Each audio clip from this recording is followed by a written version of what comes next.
So today, we're going to do something really cool. We're going to build a toolkit. We're going to take all those notes and study skills and transform them into practical tools you can literally use every single day to become a powerful communicator. Let's jump in. You know that feeling, right, where you're staring at a page, your eyes are scanning the words, but you're not really getting it? Or maybe you've got this amazing idea buzzing around in your head, but when you try to explain it, it just comes out all wrong. Yeah, if that sounds familiar, trust me, you are definitely not alone. Well, the solution isn't just to try harder. It's about having the right tools for the job. Seriously, think of yourself as a craftsperson. Today, we're going to fill your toolbox with 3 essential instruments that will help you decode, build, and polish any message you want with total confidence. Okay, so our very first tool in the box, it's the decoder.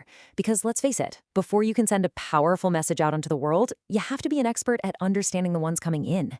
This is all about learning to see what's really being said, not just on the surface, but between the lines, too.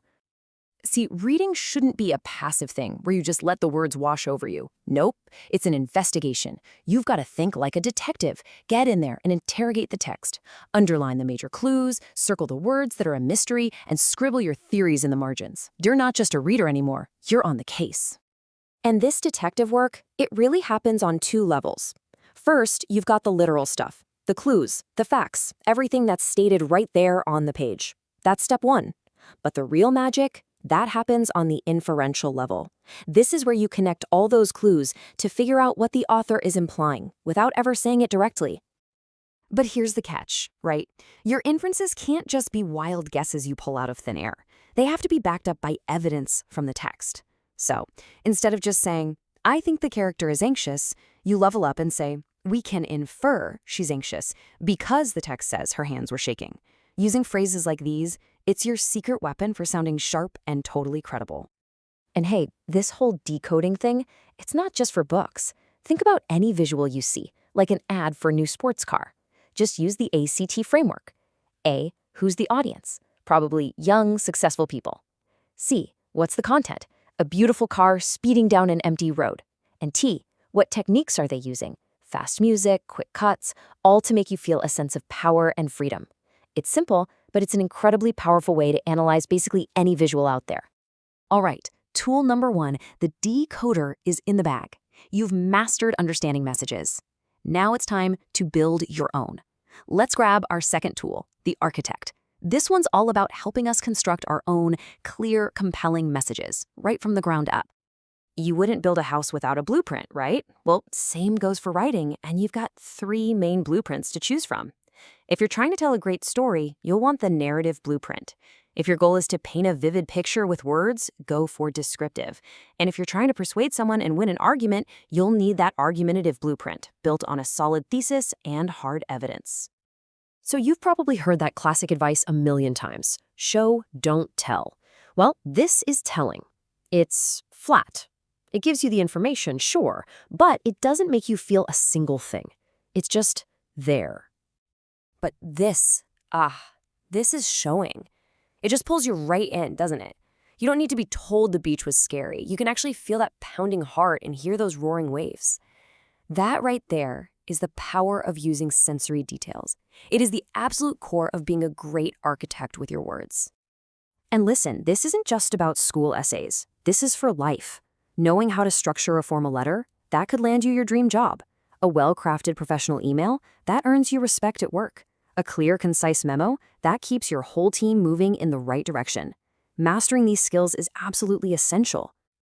Okay, so you've decoded the message. You've built your own. We're done, right? Not so fast. It's time for our final crucial tool, the polisher. This is where we take something that's already good and make it truly great. This is the refinement stage, where real clarity, precision, and style come to life. It is so important to remember that writing is not a one-and-done thing. It's a process. Of course, you brainstorm, you plan, and you get that first draft down. But the most critical work, it almost always happens after that first draft, in those last 2 stages, revising the big ideas and editing for the small errors. Whatever you do, do not skip these steps. In fact, let me ask you this. What percentage of great writing do you think is actually rewriting? Take a guess. The answer is Kind of mind-blowing. It's a massive 80%. That's right, most of what makes a piece of writing truly excellent happens during that polishing and revision process. That's where the magic really is. See, polishing is all about sweating the small stuff. Take something like subject-verb agreement. It might seem like a tiny detail, but getting it right shows that you have precision and you care. Saying the list is long instead of the list are long instantly makes your writing feel more professional and credible. And it's all those little things that add up to make a huge impression. Great writing, it has a kind of music to it, a rhythm. And you create that rhythm by playing with your sentence length. Short, punchy sentences, they create drama. They stop the reader, they make a point. But then, longer, flowing sentences are perfect for adding rich descriptions and layers of detail. The best writers, they know how to dance between both.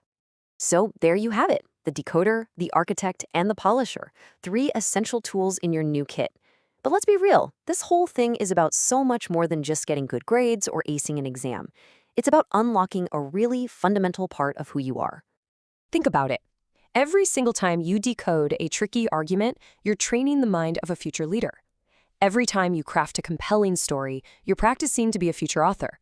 Every time you persuade someone with solid evidence, you're learning to be a future advocate. You are literally building the mind of an innovator. That's why this matters. So let's wrap this up with a really powerful thought to take with you. Your voice has power. Now you have the tools to shape it, to strengthen it, and to make a real impact on the world. The ultimate question is no longer just, what do I want to say, but how can I say it in a way that truly matters?